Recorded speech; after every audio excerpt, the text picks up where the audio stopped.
நாமத்தை சொல்லும் பொழுது பகவான் சொல்வார், உள்ளுக்குள்ள வெறும் சாட்சி மாத்திரமாக இருக்கக்கூடிய அந்த பரபிரம்மன், இந்த சைத்தன்யம், அந்த அந்தர்யாமி நம்ம நாமம் சொல்லும்போது முழிச்சுப்பார். எப்போவும் முழிச்சுன்னு தான் இருக்க.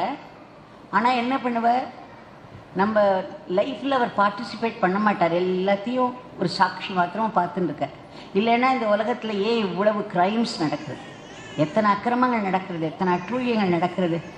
யாருக்கு அட்டூழியம் நடக்கிறதோ அவருக்குள்ளேயும் கடவுள் இருக்க, யார் அந்த அட்டூழியத்தை பண்ணுறாரோ அவளுக்குள்ளேயும் கடவுள் இருக்கார். ஆனால் ரெண்டு உள்ளே இருக்கிற ஒரே கடவுள் தான். அந்த கடவுள் ஒன்றும் பண்ணுறது இல்லையே. ஒரு தப்பு பண்ணாதன்னு வெளியில் சொல்கிறதில்ல, தப்பு பண்ணாத நம்மளை தடுக்கிறதில்ல. அதே சமயம் நமக்குள்ள கடவுள் இல்லாமல் இல்லை.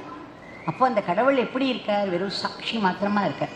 இந்த சாட்சி மாத்திரமாக இருக்கிற கடவுளை நம்ம வாழ்க்கையில் நமக்கு இன்டிமேட்டாக நம்ம பண்ணிக்கணும், நமக்கு எல்லாத்துக்கும் ரெஸ்பாண்ட் பண்ணணும் அவர். அப்படிங்கும் பொழுது தான் இந்த